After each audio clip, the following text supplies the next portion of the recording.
Hello and good day to wherever you are joining us from today. It is Friday, 9 April 2021. My name is Christian Lindmeier and I welcome you to today's Global COVID-19 press conference. Our special guest today is Dr. Seth Berkley, Chief Executive Officer from Gavi. Simultaneous interpretation is provided again in the 6 official UN languages: Arabic, Chinese, French, English, Spanish and Russian, and as well as in Portuguese and Hindi. Let me introduce the participants. Present in the room are Dr. Tedros Adhanom Ghebreyesus, WHO Director General; Dr. Mike Ryan, Executive Director for WHO's Health Emergencies Program; Dr. Maria Van Kerkhove, Technical Lead on COVID-19; Dr. Bruce Aylward, Special Advisor to the Director General and the Lead on ACT Accelerator; and last but not least, Dr. Rogerio Gaspar, Director for Regulation and Pre-Qualification. With this, let me hand over to the Director General for the opening remarks. Thank you, Christian. Good morning, good afternoon, and good evening. As you know, at the beginning of the year, we issued a call for vaccination to begin in all countries within the first 100 days of the year. Tomorrow is day 100.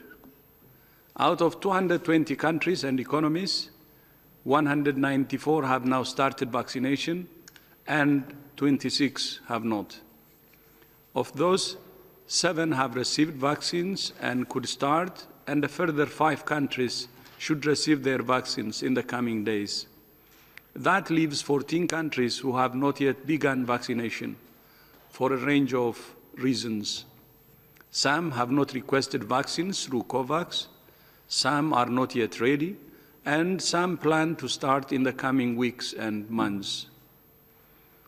COVAX has now delivered more than 38 million doses of vaccine to more than 100 countries and economies in the past 6 weeks.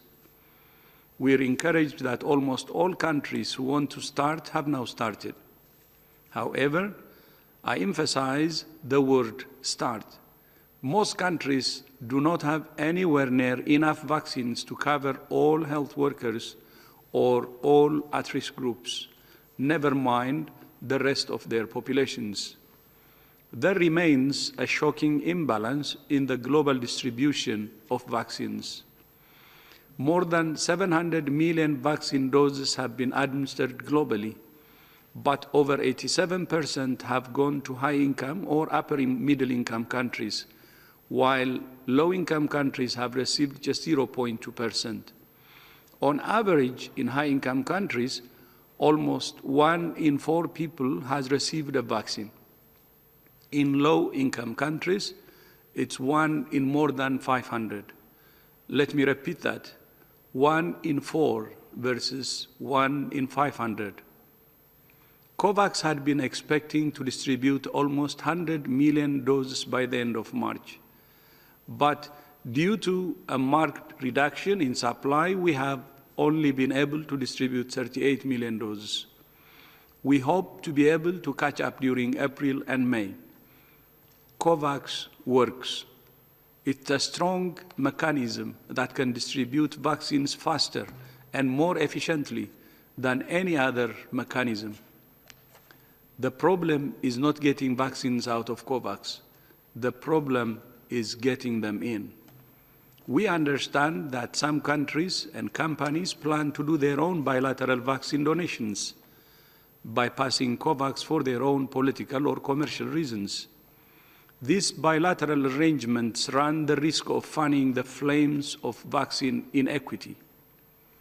This is a time for partnership, not patronage. Scarcity of supply is driving vaccine nationalism and vaccine diplomacy. So, Gavi, WHO, CEPI, and other COVAX partners are working on several options for accelerating production and supply. We are in ongoing discussions with the government of India about the supply of vaccines from the Serum Institute of India. We're working to accelerate the release and rollout of vaccines from SK Bio in the Republic of Korea. We're trying to expedite the delivery of the J&J vaccine. We're continuing to seek donations of doses from countries who have enough to cover their entire population several times over, not in several months' time, but now. We're expediting the review of more vaccines, including from Sinopharm, Sinovac, and Gamaleya. And we are in discussions with several countries as we seek to expand global manufacturing capacity. It is stunning to think that less than a year after the ACT Accelerator was launched, vaccines have been approved and vaccination has started in almost all countries. None of this would have been possible without our partners in COVAX, including Gavi. Today, I'm delighted to welcome my friend, Dr. Seth Berkley, the Chief Executive Officer of Gavi. Seth, thank you so much to you and your team for everything you have done and everything you continue to do. Thank you so much for your leadership. Seth, the floor is yours. Thank you, Dr. Tedros, for your kind invitation to join you in this important moment. And I like to think of it, if we think as 2020 as the year of the pandemic, we aspire to make 2021 the year that vaccines gave us hope.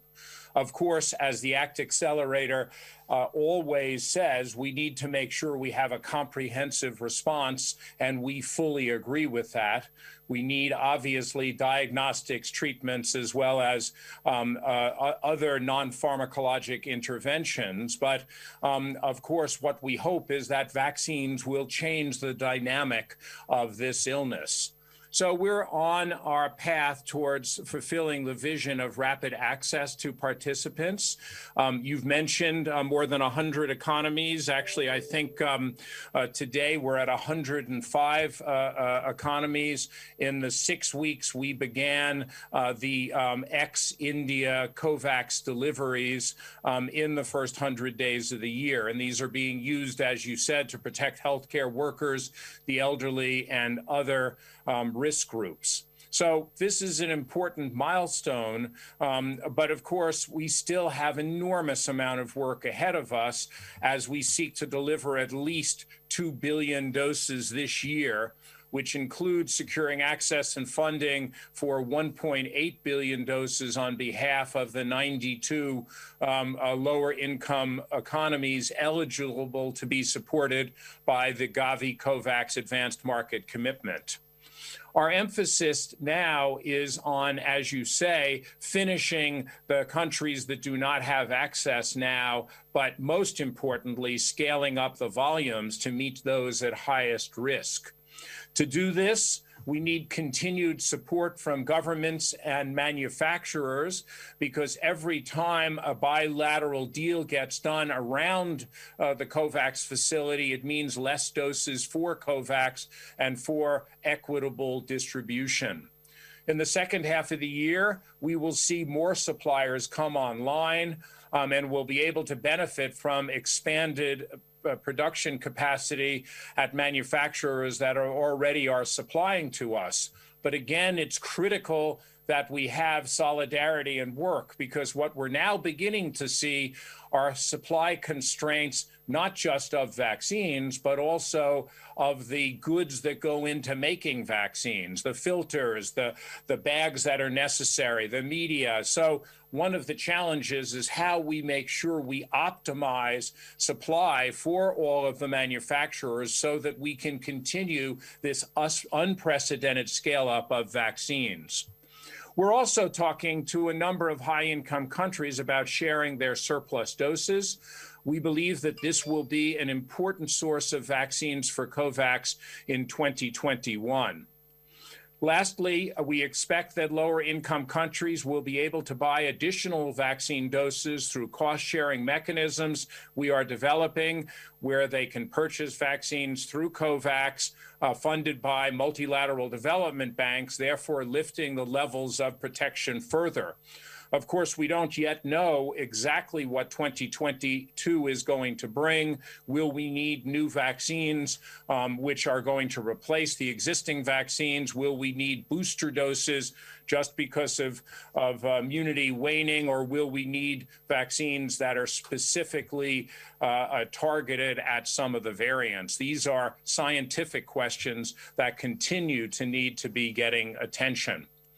The country demand for COVID-19 vaccines has increased significantly in light of the new variants, and achieving greater population coverage to slow down the appearance of variant means the need for additional financing has become even more urgent. In order to achieve this goal and building on the contributions made by donors so far, Gavi will be seeking at least $2 billion in additional funding for the AMC in 2021 at the Virtual Investment Opportunity event next week, hosted by the United States. So in summary, we look forward to continuing this very important work with our partners in this unprecedented shared global endeavor. WHO, CEPI, UNICEF, PAHO, manufacturers, governments, civil society, and the many others that form the effort to make sure that no one is left behind and that we can end the acute stage of this pandemic as one world protected. Thank you. Thank you. Thank you so much, Seth, for your leadership and partnership. I look forward to continuing to work with you to achieve our vision of vaccines for all. And even as we work to expand access to vaccines, we're continuing to keep a close eye on vaccine safety. Earlier this week, the European Medicines Agency and the Medicines and Other Health Products Agency from the United Kingdom said that unusual blood clots with low blood platelets should be listed as very rare side effects of the AstraZeneca COVID-19 vaccine. The COVID-19 subcommittee of the WHO Global Advisory Committee on Vaccine Safety has reviewed available information from Europe and other regions and has said that a causal relationship between the vaccine and the occurrence of blood clots with low platelets is plausible, but more investigation is required.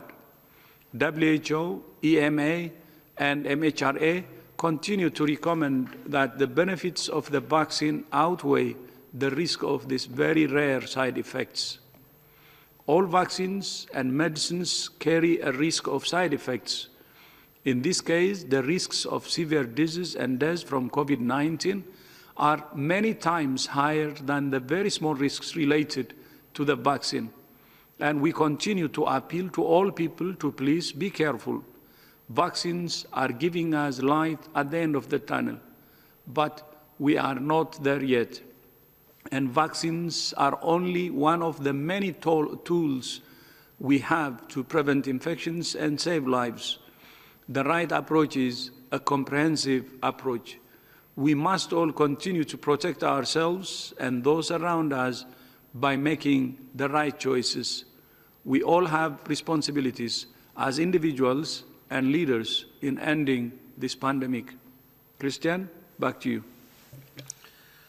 Thank you very much, Dr. Tedros, and thank you much, Dr. Berkeley. With this, I'll open the floor and remind everybody, in order to get into the queue, please push the raise your hand icon on the screen. And now we'll move to Stephanie Neberhey from Reuters. Stephanie, the floor is yours. Yes, thanks very much, Christian. I wondered whether either Seth or someone else from the WHO perhaps could comment on the supply situation a bit more about AstraZeneca, whether, given that some countries like Australia and Hong Kong have stepped back from AstraZeneca, are there talks going on with for instance, the Serum Institute or with AstraZeneca directly about getting more supplies for the COVAX program, please? Thank you very much, Stephanie. And yes, I'll ask Dr. Berkeley to come in, please. So thank you, Stephanie. The challenge we had, of course, is that when we first began negotiations with AstraZeneca, we ended up receiving doses from two different groups. One, the parent company, which had multiple supply chains associated with it, and second, the Serum Institute of India. What's happened, of course, is a confluence of events. One has been the rapid scale-up of vaccines. So the parent corporation has had a novel supply chain that has been a little slow to get off the ground. We ended up with some delays moving forward, getting regulatory approvals, getting quality assurance, quality control work done in a rapid period of time. But that has really picked up. And we've seen over the last couple of weeks increasing movement of doses. And we expect those to really be back to the pace we had originally planned very shortly. On the Serum Institute of India, as you know, India is suffering a very severe wave of disease right now. And as a result, it has made an effort to increase its vaccinations. And as a result, the doses that had been commercially acquired from India have not been made available. Those have been kept domestically. And that has meant that we've had a slowdown. We've notified all of the countries involved, and we hope that that supply is going to improve over time. We do understand that countries have different choices for vaccines, and as countries decide that they are going to prioritize one vaccine or another, that may free up doses. And of course, in doing that, we will try to make sure that those doses are made available without delay if countries are willing to make that happen. We are in discussions with many countries to look at this as a potential possibility moving forward. Over. Thank you so much, Dr. Berkeley. Let me now come to Tony Waterman from CGTN. Tony, please unmute yourself. Thank you very much for taking my question. I was just wondering if we could have an update on the evaluation of the Sinopharm and Sinovac vaccines. Is a decision for the emergency use listing still expected at the end of April? Could it come sooner? And if both of those vaccines do receive the green light, will they be added to the COVAX facility? I believe both of them put in applications in January. And are there any talks for a supply deal underway at the moment? Thank you. Thank you much, Tony, and I'll hand to Dr. Rogerio Gaspar, Director for Regulation and Pre-Communication. No problem. This one. Okay, I'll take this one. So a very simple answer concerning Sinopharm and Sinovac. They are on the final stages of evaluation. A number of questions have already been answered, and we have convened the technical advisory group for vaccine assessment for the 26th of April. And we expect that at least one of the two could make the time for that committee to be discussed there. If one of those cannot make it for the 26th of April, we are planning also to have another technical advisory group on the week of May 3rd. So between the 2 weeks, we expect that the final decision will be reached on the two vaccines. Thank you. Thank you very much, Dr. Gaspar. Let me now hand to Jamil Shad from o Estado de Sao Paulo. Jamil. Oops, sorry, Dr. Aylward, please. Yeah, I think Seth might want to come in on the second part of that question about the utility of these products for the COVAX facility. I think, as we've said in previous communications, let's take advantage of Seth being with us, but previous communications, through the COVAX facility, we are trying to ensure all vaccines are assessed, irrespective of where they are made, where they're produced. We want to have as broad a portfolio as possible, and indeed have been in discussion with a broad range of manufacturers, including from China and elsewhere, in the course of setting up the facility. But perhaps Seth would like to speak to this issue as well. Yeah, just to add to what Bruce said, of course, he's absolutely right. We are looking at any product. Of course, what we require first is that they are proven to be safe and efficacious, and that they do that through a stringent regulatory authority. Just check it first.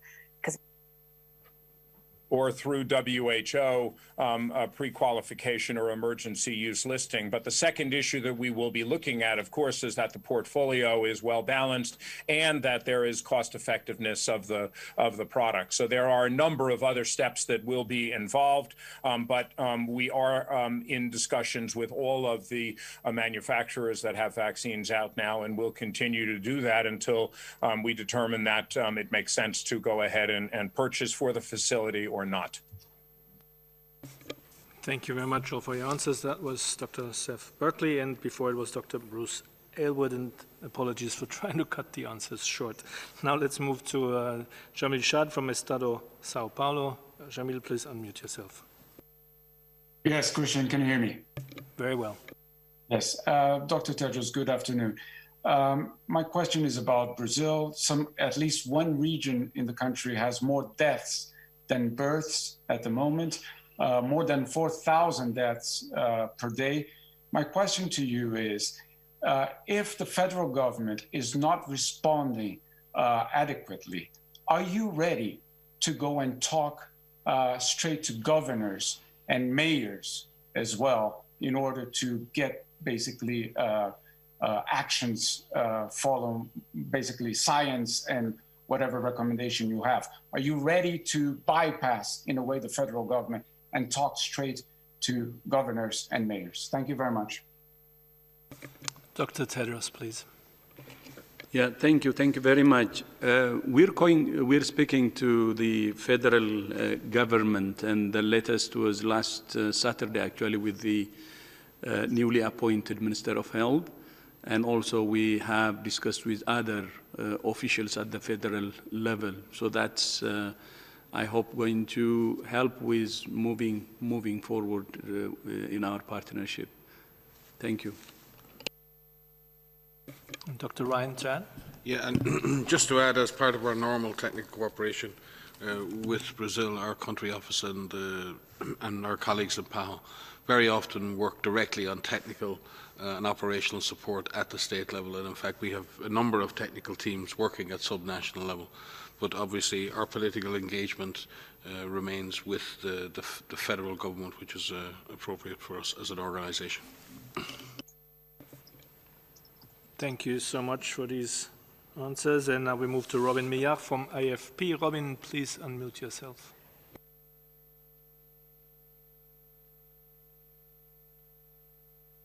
Yes, thank you. France announced today that people under the age of 55 who've received a first dose of the AstraZeneca vaccine can switch to another vaccine for their second dose.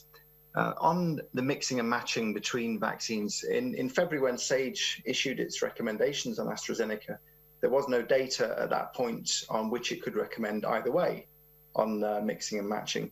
Are there any early indications from any data so far since then? And could mixing vaccines eventually prove beneficial, especially between different types of vaccine? Thank you. Yeah, thank you, Robin, for this. Let me ask Dr. Gaspar. Let me be very clear about that. There's no available data to recommend that at this moment in time. So that's the only answer I can give right now.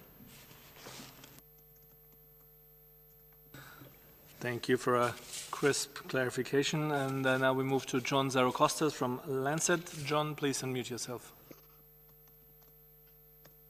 Yes, good afternoon. My question is to Dr. Berkley. I was wondering, sir, you just mentioned earlier. John, you seem to have pressed the mute button, or we lost you. Try again, please. Yeah, can you hear me? Yes, please go ahead. Can you hear me? Yeah, all right, good. Yes, my question is to Dr. Berkley. You mentioned that you have expectations to have an increase in production in the second half of this year. Can you give us a bird's eye view how much anticipated increase you are looking at, given in your close talks with producers? Thank you. Thank you very much, Thanks, John. Philip. Dr. Berkley, please, sorry. Yes. So thank you for the question. We try to be as transparent as possible, even despite the changes that are occurring in the challenging supply situation. So on our website are published forecasts for what we expect to be happening, and those get adjusted regularly when there's a material change. The original plan was for about a quarter of the doses to be done in the first half of the year and 3/4 in the second half of the year with scale up. I suspect that those ratios will shift perhaps a little bit more. It might be to go to 20% and 80%, but our goal is still to try to get to 2.3 billion doses by the end of 2021, assuming that there are not any major supply disruptions with any of the manufacturers. But please check on the website for further information. Thank you very much, Dr. Berkeley. And we'll move to Catherine Fiancon from France 24. Catherine, please unmute yourself. Yes, thank you, Christian. Good afternoon to all of you. I mean, in fact, my question is a kind of follow-up of John's question. You spoke about the broad portfolio of vaccines that you have, but I would like to know if you have plans to increase the manufacturing capacity, and that means that having more manufacturers. Is there any existing plan for that in order to give access to everyone to vaccines? Thank you. Dr. Berkeley? Yep. So thanks for that question. The answer is we are planning to increase the number of products. We're at 7 products now. We hope to get somewhere between 10 and 15 products, but we also hope to expand production both in numbers of sites as well as in the volumes those sites can produce. There is a COVAX manufacturing task force that is looking at technology transfer, is looking at how to expand production. But as I mentioned in my opening remarks, right now, one of the worries is limitations in supplies. The world usually has about 3.5 billion doses of vaccine a year. When you add flu in, that jumps to about 5 billion. And the hope this year is to add another 10 billion, perhaps even as high as 12, 14 billion doses, which would be a quadrupling of capacity. So, of course, we are looking at every potential possible place that can do manufacturing and scale up in a reasonable time frame. Of course, building new plants is not something that can be done in that time frame. We do hope that as some of the countries now that are expanding their use of vaccines are able to saturate those use, that they will start making vaccines available, and those supply chains and vaccine facilities will become available for the global community as well. Thank you very much, Dr. Berkeley. Let me move to Gabriela Sotomayor from Progreso. Gabriela, unmute yourself, please. Thank you, Christian. Thank you very much for taking my question. It's a follow-up on Brazil's situation. So I understand this concept of equity in vaccination, but Brazil is going through this so big emergency. I mean, it's terrible what is happening there. So is WHO thinking about scaling up vaccination for Brazilians, or send more vaccines there, or something to help this country? Thank you. Dr. Bruce Elliott, please. Thank you very much, Gabrielle. Indeed, the situation is very, very concerning, what's happening in Brazil. And as you heard from the top of this organization, the Director General himself directly involved with trying to look at what advice we can provide, what support we can provide also through our regional office. In terms of vaccines, the bottom line is, as you've heard from the Director General in his comments and also Dr. Berkeley in his comments, there simply is not the vaccine right now certainly available through COVAX to be able to try and help further reduce the risk to the people who are trying to deliver services during the outbreak there, and also trying to the older populations at greatest risk of severe disease. The other thing to bear in mind, and I think Mike emphasized this in comments the other day and perhaps earlier today, is that the crucial thing to be doing right now are those proven steps that we know will slow down this virus in so many settings. That rapid identification of the cases, that immediate isolation, the quarantining of the people at risk. I know we've been saying it for a long time, but that is what most rapidly slows down the spread of this virus. Remember, even by the time you get vaccines into a country, by the time you get them into people, and you're getting them to a relatively small proportion of the population, that will have a small effect in limiting the risk to some people. But what you're dealing with here is a raging inferno of an outbreak, and that requires population level action in the rapid identification, isolation, quarantining, because you have to approach this at that scale to slow this thing down. So while indeed the vaccines that are available and are being used there to protect the essential workers are so crucial, and the older population, certainly through the COVAX facilities, we've said it's a moot point right now in terms of being able to get additional supply there. But the crucial thing are those measures can be applied at a massive scale that can slow this thing down. Thank you very much, Dr. Elwood. Dr. Van Kerkhoff, please. Yeah, just quickly to come in on this, because I do want to emphasize the comprehensive nature of the approach that we've been articulating since the beginning of this pandemic. We need to stop thinking of this as one measure or another, or one measure over another. It's all of these measures together at an individual level, at community levels, supported by leaders, supported by governments. It isn't one measure alone that is going to end this pandemic. Vaccines and vaccination are another incredibly powerful tool, but they will not end this pandemic. What will end this pandemic is a comprehensive approach of everyone playing their part and being supported in being able to play their part. The trajectory of this pandemic around the world is going in the wrong direction. We have had 6 weeks in a row where there are increases in cases. Deaths are increasing as well, and we have tools right now that can prevent infections and can save lives. So we need to find reasons why measures aren't in place, whether these are policies or whether these are barriers to individuals carrying them out, and find solutions to actually get these in place. It is about doing it all. WHO has issued guidance. We're working with partners in member states on all modes of transmission, around all different aspects of ways that you can keep yourself safe and your family safe. It's about your individual level measures of the distancing and the masks, avoiding crowded spaces, working from home if you can, also making sure that there's good supported clinical care and that health workers are protected with the right personal protective equipment, as well as being protected with the vaccines, with safe and effective vaccines that are rolling out around the world.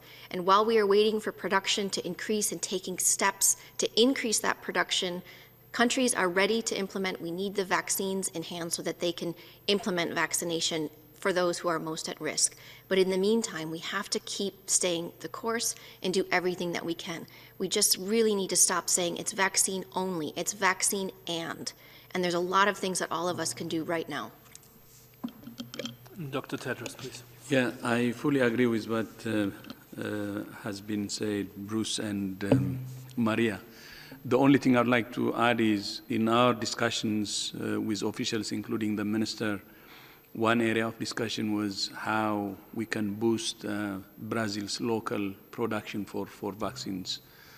And we're partnering on that, and I think local production would also help in boosting the volume of production of COVID vaccines.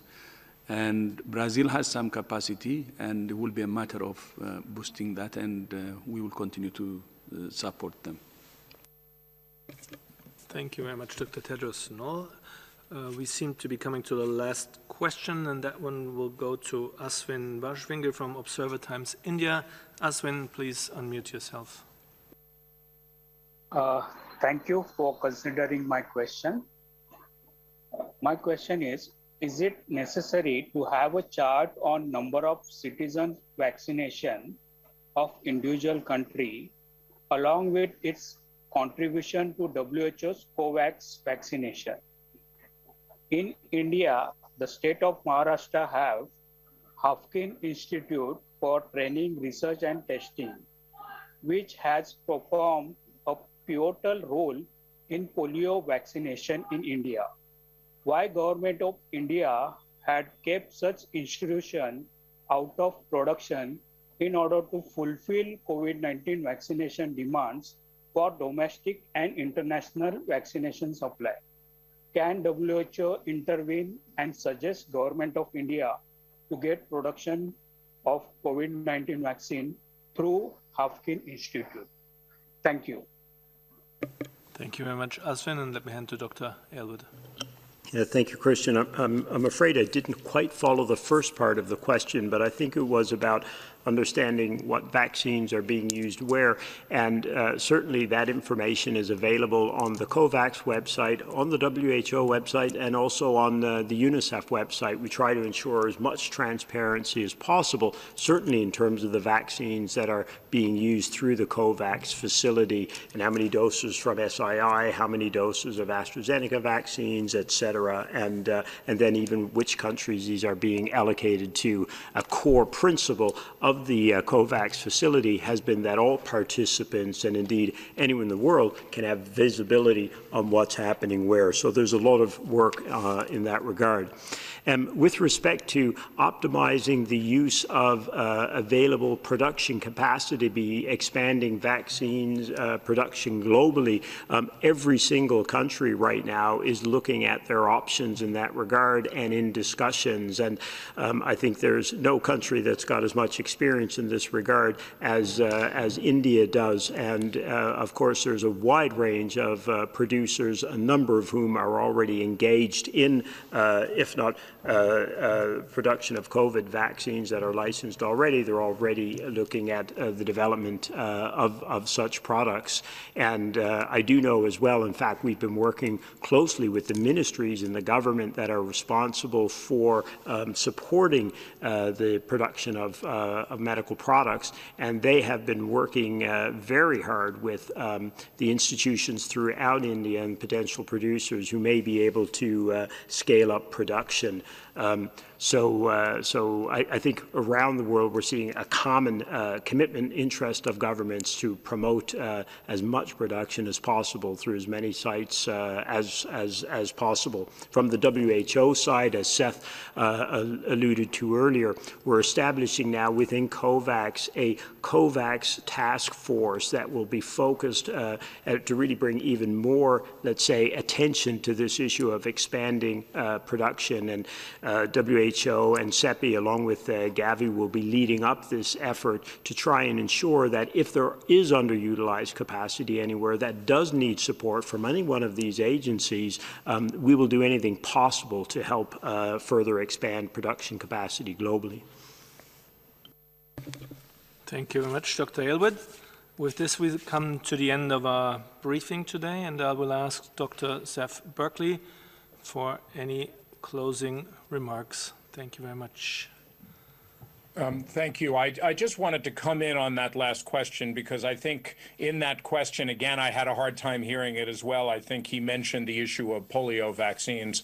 And I want to emphasize one of the important priorities during all of this is to continue the use of routine vaccines and to make sure that we continue to produce the vaccines that we need to avoid other infectious diseases, because the worst case scenario would be epidemics of other diseases that would further strain the health systems and make it really impossible to get control over COVID. So I think it's very important that we get that balance right. And at the current time, we are seeing manufacturers continue to produce the vaccines we need for the routine vaccines and even those that are necessary for other epidemic infectious diseases that we are seeing, of course, simultaneously, whether they be Ebola, yellow fever, cholera. Those productions need to go on and continue to make sure there is provision of these vaccines to try to keep the world as free of infectious diseases as we can during this very difficult time. Again, thank you. It's a real pleasure to be with my colleagues at WHO in working together on this problem, and we look forward to our continued partnership. Thank you very much, Dr. Berkeley, and thank you, of course, for joining us today. Before I hand to Dr. Tedros for the final remarks, as usual, the audio files will be posted right after the press conference today, and the full transcript will be available tomorrow morning on our website. For any other follow-ups, please contact media inquiries at who.int. Dr. Tedros, the floor is yours. So thank you so much, Seth, for joining us today, and again for your leadership. And I would also like to thank the media, colleagues from the media, for joining us today. So bon weekend, see you next week. Bye-bye.